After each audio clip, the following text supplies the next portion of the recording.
You need people like me.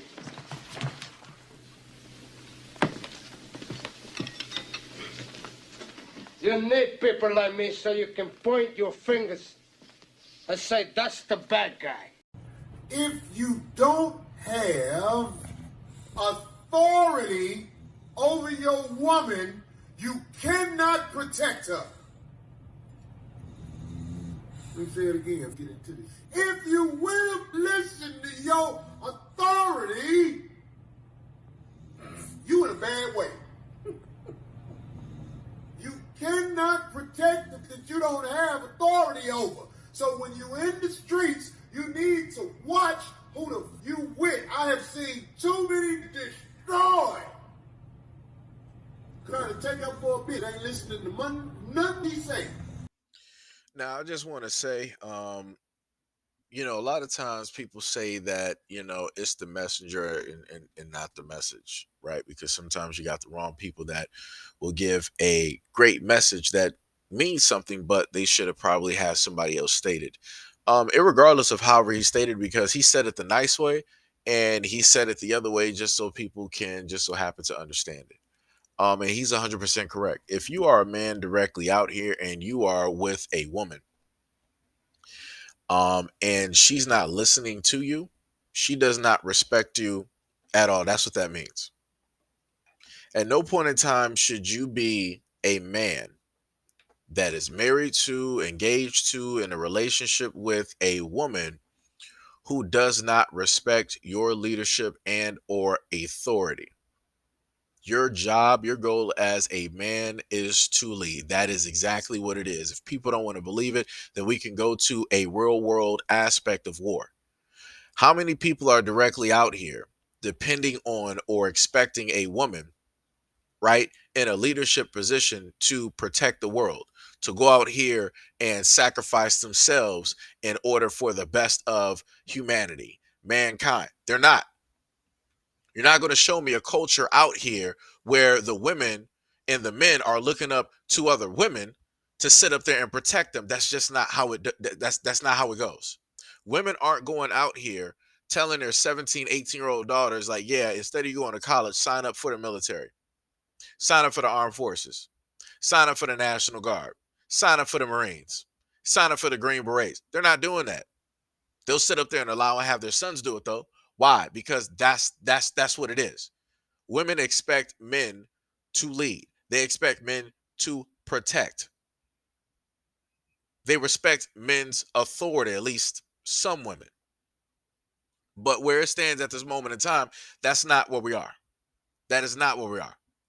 And better yet, instead of me, in a sense, just talk, let me just highlight some of the comments that I was able to gather from this post to further prove my point. One woman stated, you have to know how to lead first before you expect a woman to follow. Another one stated, now where did he come from with this? If he leads properly, he will be followed. Another one, I get what he's saying. He's just saying it wrong. Another one, he's right. But a man has to demonstrate first that he adequately is capable of leading before he will be extended the authority. Know your role before you know mine.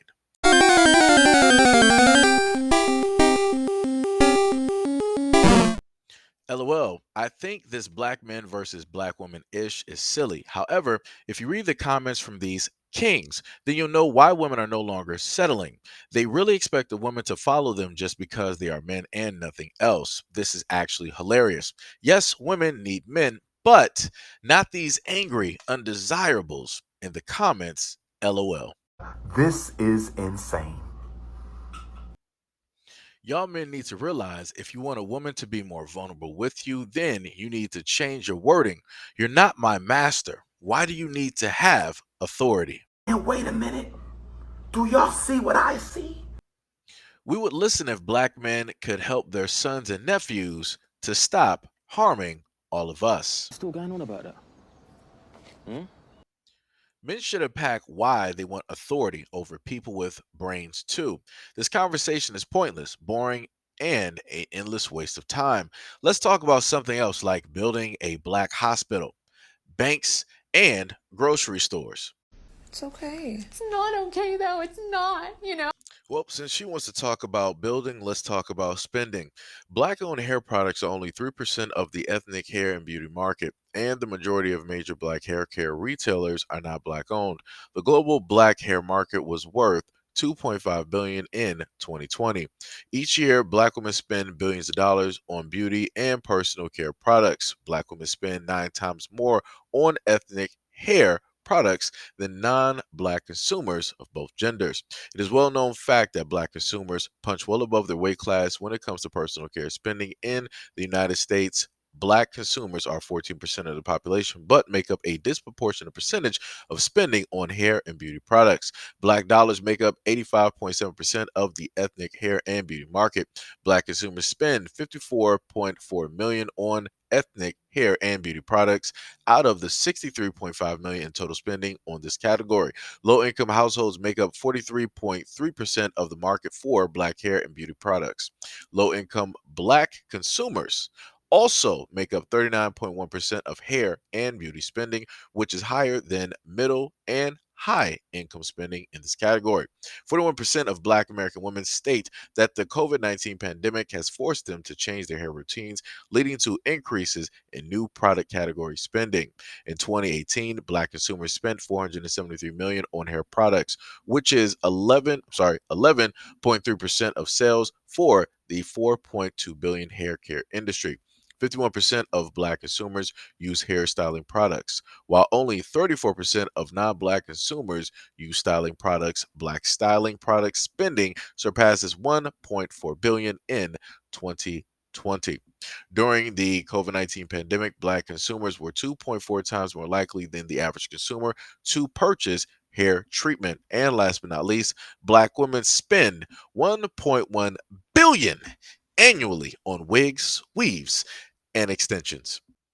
So I already know, you're gonna have the normal ones pull up and be like, oh well, none of those women in the comment section, they're not telling a lie, no lies detected. Nah, they can't take accountability. They can't pay attention to specifically what he stated. If you have a man out here and he's looking out for the best interest of you, right? He's trying to lead you, authority, whatever words people want to sit up there and use because people are too sensitive at this moment in time. If a dude is trying to tell you like, hey, don't go out here, or don't sit up there and say nothing to this dude because the guy is reckless, you'll have women be like, "Oh, you can't tell me what to do. You ain't this, you ain't that. I'm going to speak my mind, and ain't nobody going to be able to tell me nothing. Can't nobody stop me. Uh, uh, I'm the female Mike Tyson and all this." Like, you got a lot of women out here that have pretty imaginative. I'm sorry. Minds, and they just, whatever they feel, they're almost like Ben 10. Whatever they feel that day, that's what they're going to click in on that watch. They're just going to be like, oh, I feel like Superman today. Boom. I feel like Doomsday today. Boom. I feel like the Justice League. Boom. I feel like the Avengers. Boom. I feel like the X-Men. Boom. Like, they just really think and feel that this is who they are, and it's not. So then when they decide to go against what it is that you told them, now they want to sit up there and cry. Now they want to turn, why didn't you defend me? Why didn't you sit up there and fight? Because you were sitting up there fighting for yourself. You Superman, right? You Wonder Woman, right? Can't nobody tell you what to do. Again, when Superman has to fight Doomsday, who is there to help him? Is Lois? No. The Justice League? No, they got clapped. They got washed. He was the only one that was able to do it. So again, this is the role that you have too many women out here wanting to play, even though they'll have a husband, a fiance, a boyfriend. They'll still decide that, oh, I know what's best for myself, and I'm going to do and act however it is that I want to act, and yada, yada, yada. All right, like I said, a lot of y'all just gonna end up learning the hard way. A lot of y'all just gonna end up learning the hard way. I had to learn myself. Like, hey, stop trying to tell these women what it is. Stop trying to tell them what to do, because they ain't gonna listen to you. And I'm glad I started listening to myself. And you know, social media has in a sense been proven that time and time again. So it's it is what it is. And that same type of stupidity is going to then go to their daughters, and their daughters are not going to want to listen because the mothers aren't going to be able to tell their daughters what it is that they need or should learn or what to do and all this other type of stuff. So if those mothers who didn't want to listen to men are raising daughters that are going to be the exact same way, if not worse. 9 times out of 10, they are worse. It's over. Like I said before, it's funny seeing a lot of women, and specifically black women, get online and get mad at what Corey Holcomb stated.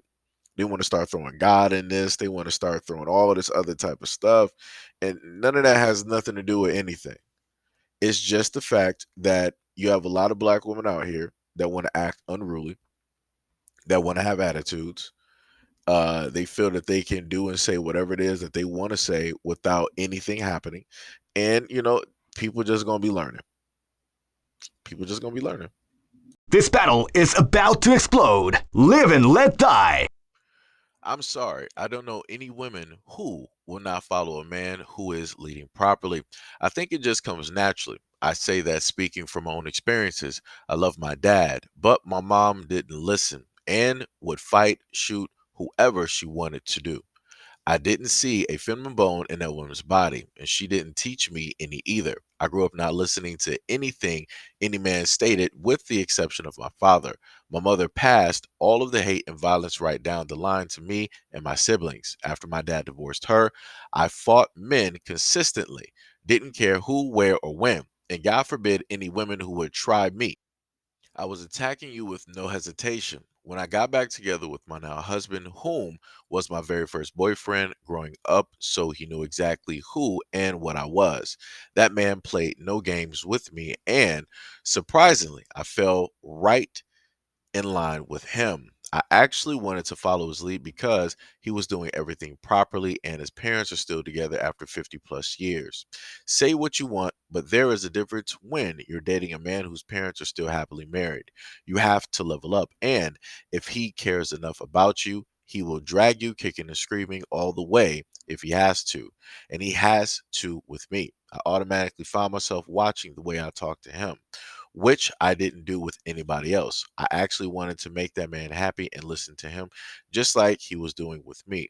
The man anticipated my every need. I didn't have to ask for anything.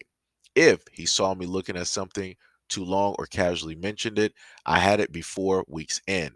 I would follow that man through hell if I had to, and he would truly do the same for me. Any woman can and will be submissive to a properly leading man. I know it. Hell, I met him at the door like Jude Cleaver or Beaver, whatever her name was, with the drink slippers and a newspaper. That man treats me exactly how a real woman should be treated, and I don't miss a beat treating him either. And I'm happy to do so, period. Now, the difference between her comment and the other black women that were directly commenting on what is that Harry Holcomb stated was the fact that this woman gave history. She was like, hey, I was in a sense born to not listen to men except for my father. Anybody else other than that, I wasn't listening. How did I learn to be that way? I learned by way of my mother. The mother was the first teacher to this young black woman. She's the one that gave her the book, the broken book, the fractured book, the book that barely had any pages. She gave that book directly to her daughter. And her daughter ended up not becoming, in a sense, an image of the black men in a community. She became the image of her mother. Her mother was the one that was reckless. She was the one that decided she wanted to do whatever it is that she wanted to do. She wanted to go out there fighting and do all of this other type of stuff. Like I said, the woman, in a sense, had somebody who accepted her for who she was, but she still wasn't willing to change in order to benefit the marriage. So what ended up happening? The father was like, "Oh, well, you ain't gonna change. You're still gonna be the same person. I'm divorcing you." So then what did the daughter ended up doing? She ended up learning from her mother's mistake. When she ended up being with somebody that she was with previously, he came back around. He already knew what it was. She was like, you know what? I'm not going to be like my mom. Let me just write that out of my history right now. Let me just break that chaos. Let me break that link. And she did that. So now this woman is married. Now she has a man. She's in a stable relationship. She's listening to that man. Full authority, everything. They treat each other the exact same way. She stated what? Oh, I basically wait on him hand and foot. When he comes home, I got slippers, lemonade, whatever it is that he basically needs. I got that waiting directly there for him. You're not going to find a lot of women like this online that will specifically tell their story and how it is that they became the women that they are. You'll just have a lot of women sit up there and state that, oh, I am the way that I am, accept me, take me as I am, or, it's whatever. That's how a lot of women are out here. They're like, I'm not changing for no man, but they expect a man to change for them in order to benefit them and to be in a relationship with them. But even if that man is changing, that woman is like, I'm going to stay the same because everything revolves around me. And that's not how the universe works. But like I said before, you can't tell a lot of women a lot of things. Even with examples like this woman here, you're still going to have women overlook this. Like I said, when I looked through the whole comment section, women didn't even make a comment on this. They left her comment completely alone. They didn't even want to try to dissect it. They didn't even want to try to take any type of like ownership. They didn't want to try to take any type of responsibility of their own, wrong choices and attitudes that they've had towards men and their relationships and where exactly it is that stems from and where it is that they learn that from. They didn't want to do that. They just completely looked past it as if this woman was not even in the comment section. And that speaks volumes. So again, the greatest hope for the black community to, move forward is the moment in time that you start having people take um, acknowledgement of self in their actions and responsibility for the negative things that they have interacted and done that have put them in the place that they are at this moment in time. But more specifically for the black women that are directly out here that state that they want a man that's going to be a protector and a leader and a provider and a husband and a father, but in the same breath talking about, I don't need no man. I can protect myself. Can't no man tell me what to do. No man has no authority over me. I'm not going to follow the leadership of a man, and can't no man lead me. It's a whole bunch of confusion out here. And you have one half leading that confusion.